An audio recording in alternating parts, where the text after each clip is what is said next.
Olá pessoal, bem-vindos e bem-vindos à nossa segunda aula deste primeiro módulo do Super Enem, né? Como na aula passada, a gente vai continuar nesse padrão de análise de alguns textos, né? Um deles, pelo menos ali, algum texto que tenha sido utilizado em provas anteriores do Enem, para que a gente vá se acostumando com o padrão da prova.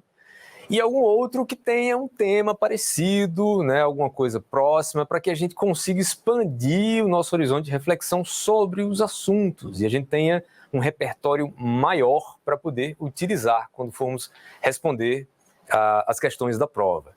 Então, vamos dar uma olhada qual o tema de hoje. Iremos abordar hoje como o Enem pode tratar em suas questões temas sociais importantes na construção da nossa cidadania, em uma sociedade que busca avançar para tornar-se mais justa e igualitária. Vamos lá. Estereótipos de gênero. O que é um estereótipo de gênero, pessoal? Eu trouxe aqui para vocês uma definição de uma autoridade no assunto, né? Melhor do que eu falar o que ela é. Isso aqui que vocês estão vendo é um print de um site, né? O site do Alto Comissariado, né? o escritório do Alto Comissariado das Nações Unidas para os Direitos Humanos. E o que é que está lá escrito nesse site como definição de estereótipo de gênero? Vamos dar uma olhada. O estereótipo de gênero é uma visão generalizada ou uma ideia preconcebida sobre atributos ou características ou sobre os papéis que são ou que devem ser encarnados ou desempenhados, né, por mulheres e homens. Um estereótipo de gênero é danoso ou prejudicial quando ele limita a capacidade de homens e mulheres de se desenvolverem as suas habilidades pessoais. Perseguir suas carreiras profissionais, né? Trabalhar nas suas carreiras de escolha e ou fazer escolhas sobre suas próprias vidas, né? Estereótipos de gênero fazem com que as pessoas, algumas práticas sejam adotadas, né? Práticas danosas sejam adotadas, como, por exemplo, mulheres ganhando menos do que homens em lugares de trabalho onde ambos desempenham a mesma função, por exemplo. Isso é só um dentre muitos, e a gente não tem tempo, as aulas são curtas, para entrar na longa lista de exemplos que eu poderia trazer.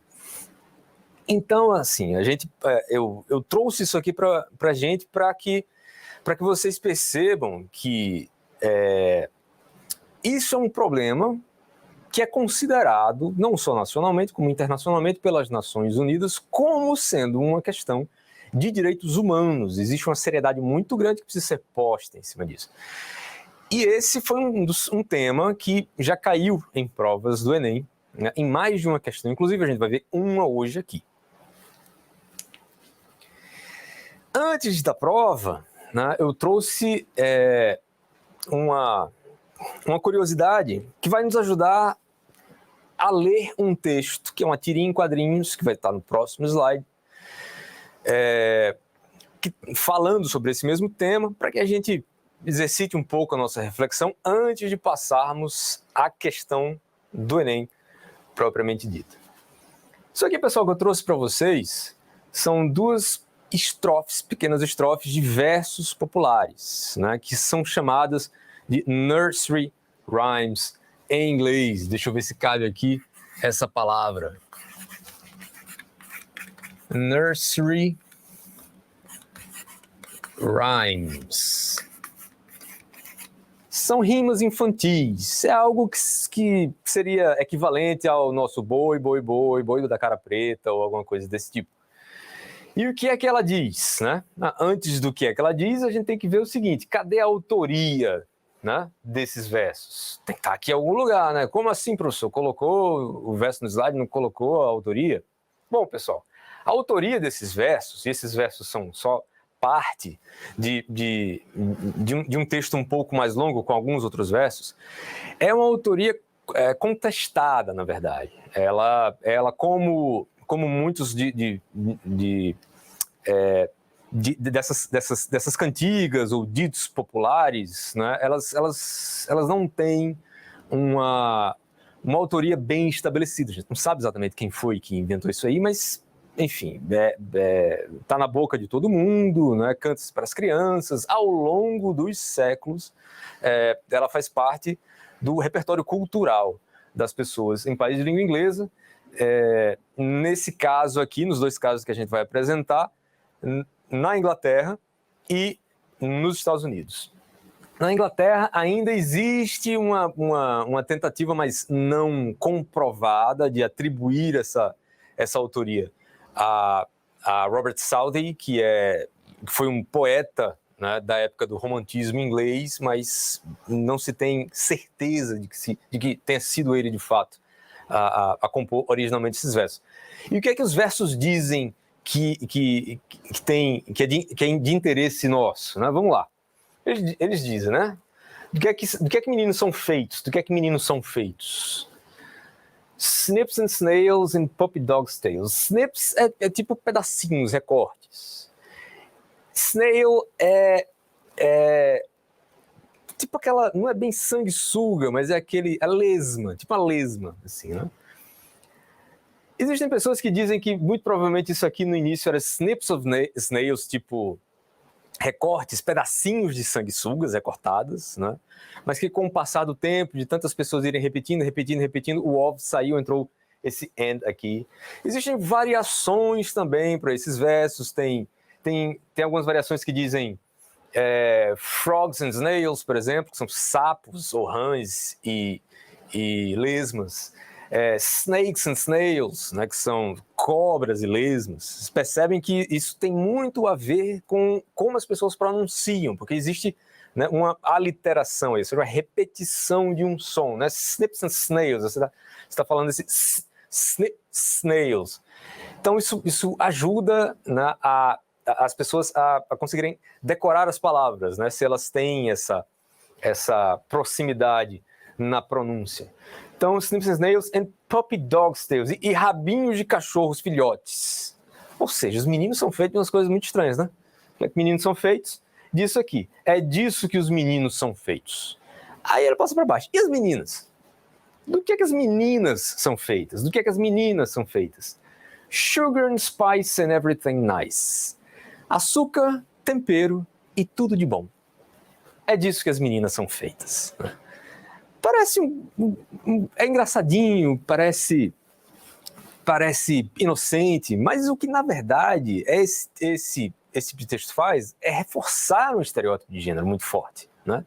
O que é que os meninos são feitos? Os meninos são feitos de qualquer coisa meio nojentinha ali, porcaria. Ou seja, os meninos, não se preocupa não, o menino vai correr, o menino vai falar palavrão, o menino vai jogar pedra na janela, é coisa de menino mesmo, deixa. Não, mas as meninas não, as meninas, né, são comportadinhas, são ajeitadinhas, não pode estar com um vestidinho sujo, e é mais ou menos isso que a gente vê aqui, olha. Isso aqui é a foto de uma propaganda numa revista na década de 60 lá nos Estados Unidos. Tá ali de onde foi o endereço de onde foi tirado. Do cornflakes da Kellogg's, né, que a gente come aqui no Brasil também, né? Isso é vendido aqui no Brasil. E tá aqui, ó. Lá em cima, a pergunta: do que meninos são feitos? Aí embaixo, a resposta: são feitos de cornflakes. Só que a imagem diz outra coisa. O que mais? Do que mais seriam os meninos feitos? Ou seja, quer dizer, os meninos comem muito cornflakes. E as meninas? Do que elas são feitas? Aí embaixo aqui, Kellogg's, é claro. Ou seja, elas também comem o cereal da Kellogg's. Então eles são feitos do cereal que eles comem. Só que olha só o que está escrito, o que a gente vê na imagem. Lembra? Na aula passada eu falei sobre textos não verbais, né?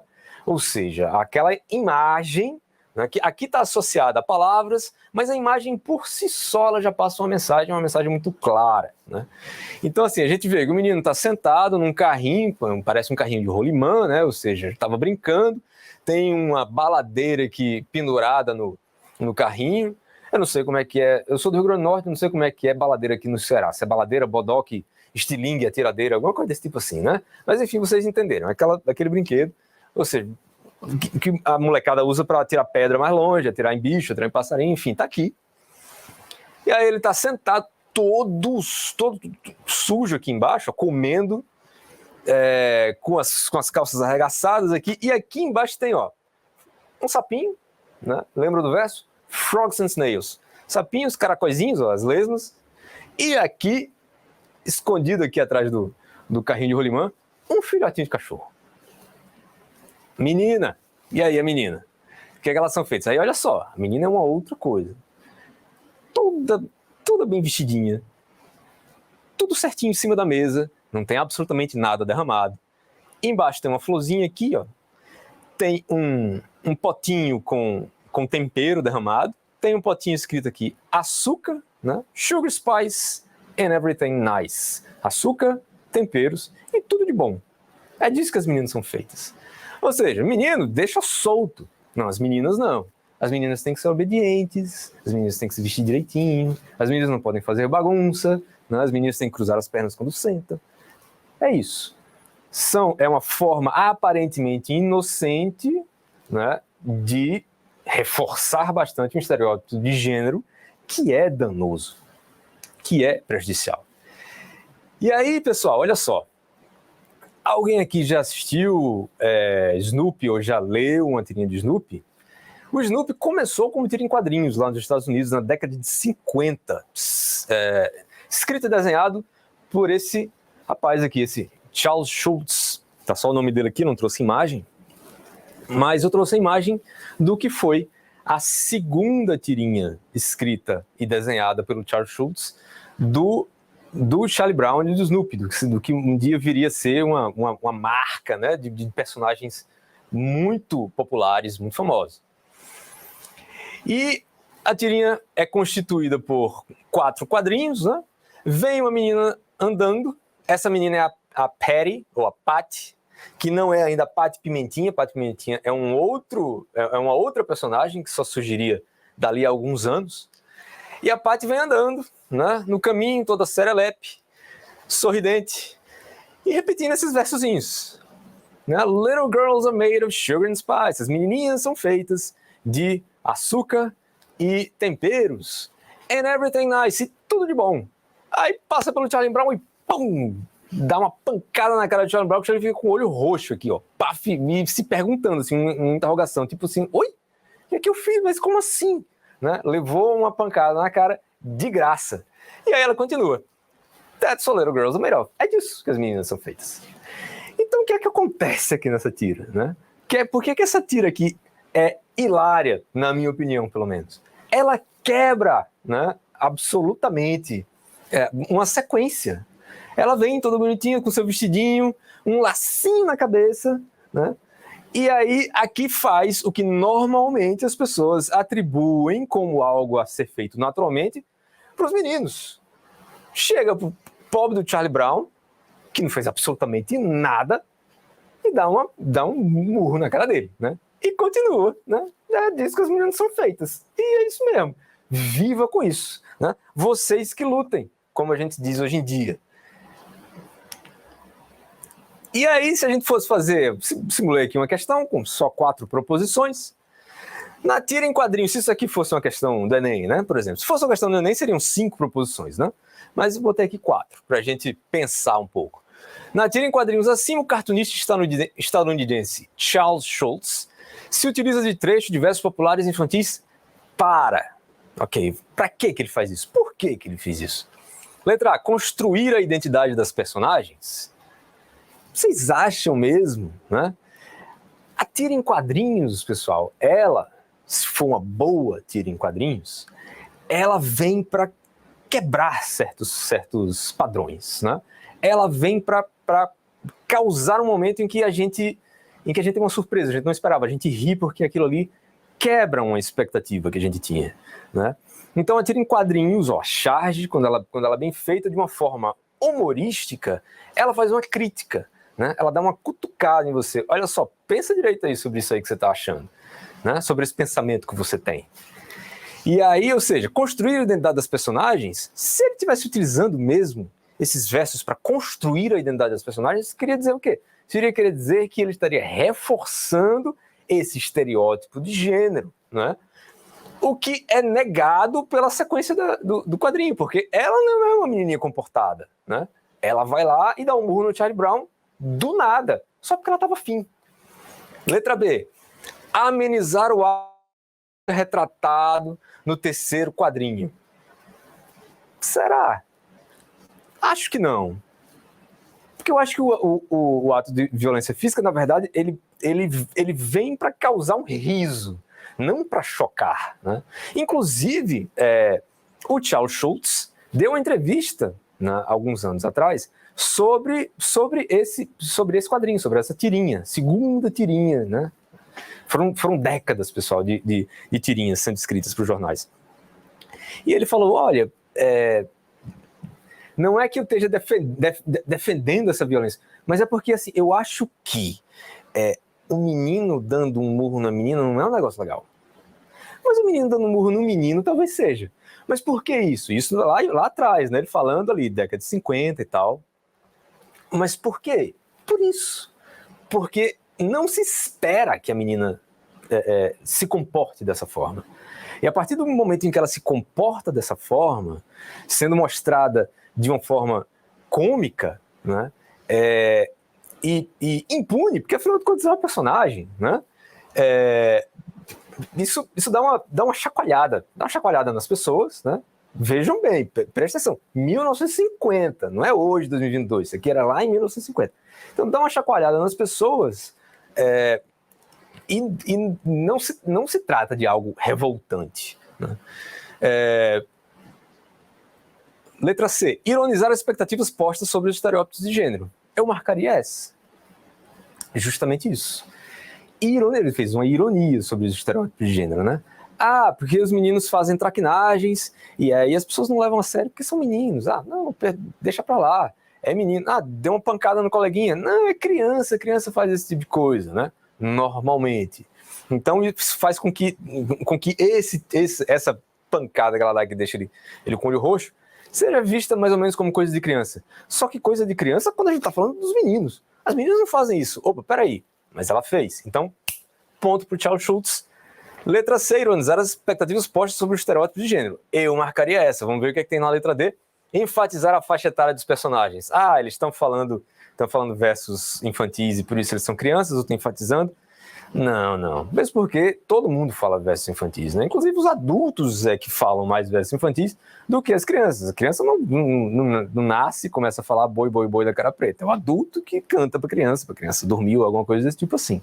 Então, pessoal, letra C, porque de fato é esse o objetivo da tirinha. E aí a gente aplica essa reflexão que a gente fez agora a uma questão que de fato caiu no Enem em 2016, também, eu acho que o outro era 2016, se não me engano também, caderno 5, segunda aplicação, ou seja, aplicação para aquelas pessoas que tinham faltado no primeiro dia. Questão 91, vai dizer o quê? Mauritius, as Ilhas Maurício. Ilhas Maurício, papéis de gênero e o status das pessoas na sociedade das Ilhas Maurício, de acordo com os gêneros que elas têm. Então, divisão do trabalho por gênero. O sucesso econômico da indústria levou a baixos índices de desemprego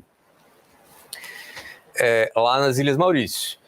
Isso mudou o mercado de trabalho, né, o ambiente de trabalho e a vida doméstica, porque as mulheres começaram a ingressar na força de trabalho, no mercado de trabalho. Essa industrialização também levou mulheres a serem promovidas com maior rapidez.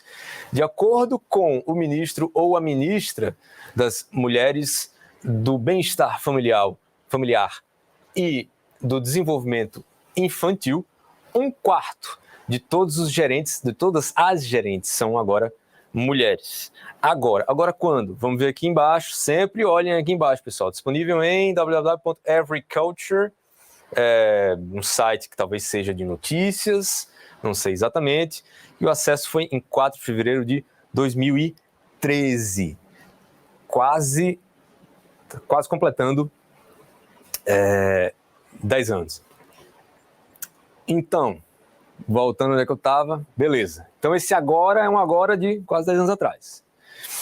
Segundo parágrafo, as mulheres são as donas de casa tradicionais da sociedade das Ilhas Maurício.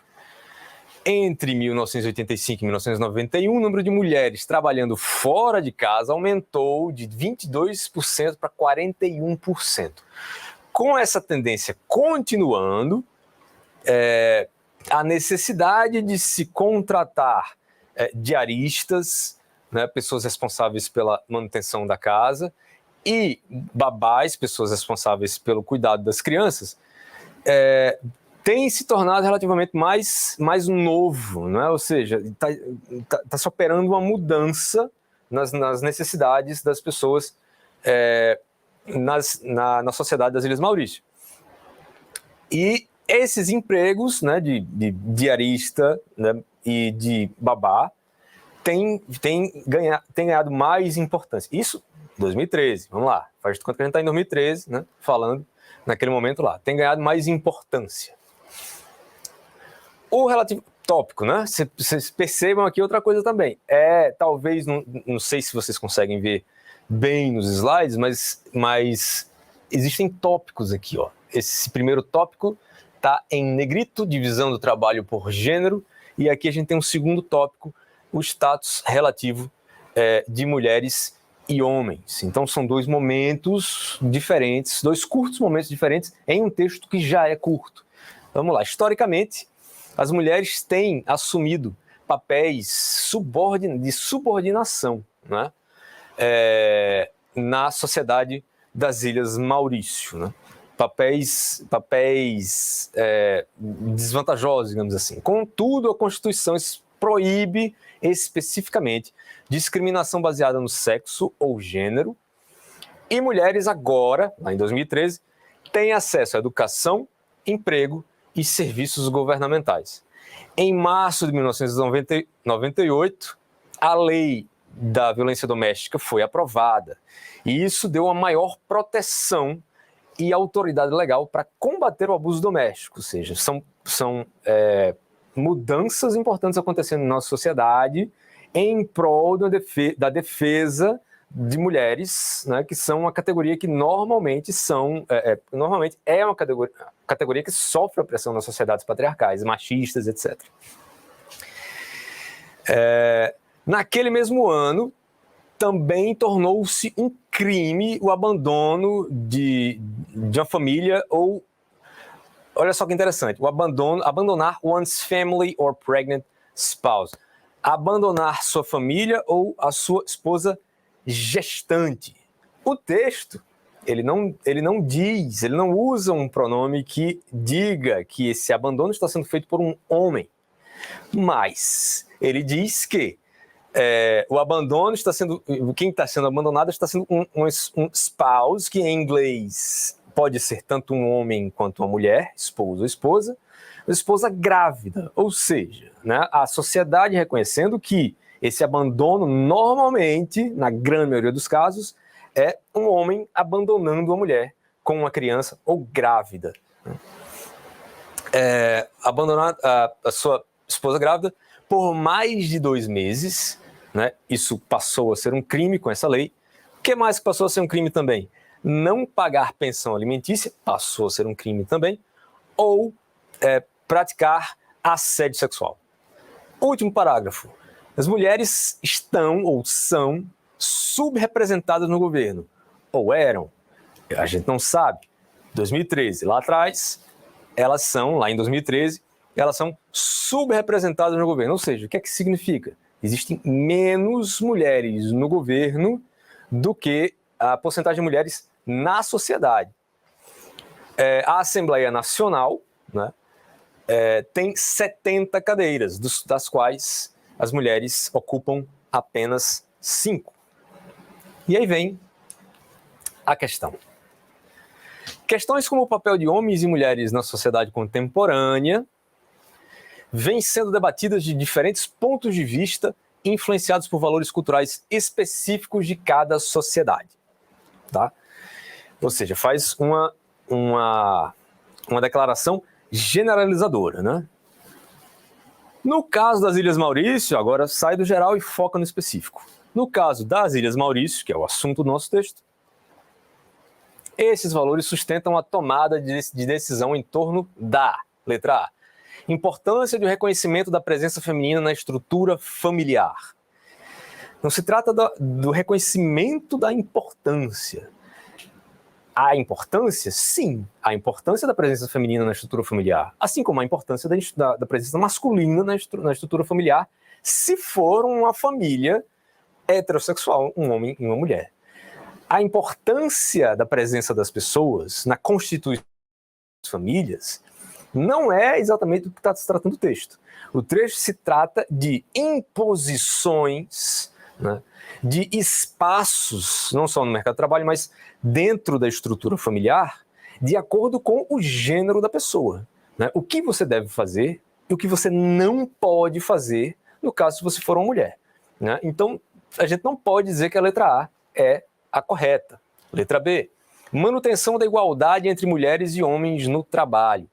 Para que a gente faça manutenção de algo, este algo tem que estar posto, ele tem que existir, e aí a gente mantém. Né? Se o texto fala sobre uma falta, né, sobre o que há de desigual, né, entre os papéis dos homens e das mulheres, então essa igualdade ela não existe, ela precisaria primeiro ser estabelecida. Você não consegue manter algo que não está lá, que não existe. Letra C, proteção legal da mulher contra atos discriminatórios. Eu marcaria essa C. Está bem explícito nesse penúltimo parágrafo aqui. Ele já começa dizendo, em março de 1998, uma lei, a lei da violência doméstica, foi aprovada e no restante do parágrafo detalha quais são as consequências dessa lei, né? O que é que ela é criminalizado antes. Né? Mas vamos dar uma olhada na D e na E, só para desencargo de consciência. Letra D, representatividade da mulher em cargos políticos. Né? A representatividade da mulher, no último parágrafo, né, o texto deixa bem claro que é mínima, é pífia. São 5 mulheres numa Assembleia Nacional, né, que corresponde ao nosso Congresso Nacional. Como se a gente tivesse um Congresso Nacional com 70 congressistas, dos quais, né, só 5 são mulheres. Então, não é o caso. E letra E, criação de um auxílio à mulher abandonada pelo cônjuge. Não. Definitivamente isso aí é uma proposição absurda, não é isso que o texto fala. Então, a nossa questão, a nossa proposição correta é essa. Proteção legal da mulher contra atos indiscriminatórios, né? Os valores sustentam a tomada de decisão, ou seja, a questão está perguntando a respeito de que ações estão afirmativamente sendo tomadas, né? O que é que está sendo feito efetivamente, né, para que essa desigualdade, que é histórica, né, que é tradicional, que é cultural, ela seja coibida e em uma sociedade mais igualitária seja criada. Então, que ações é que estão sendo tomadas? O que é que o texto deixa claro, né, a respeito disso?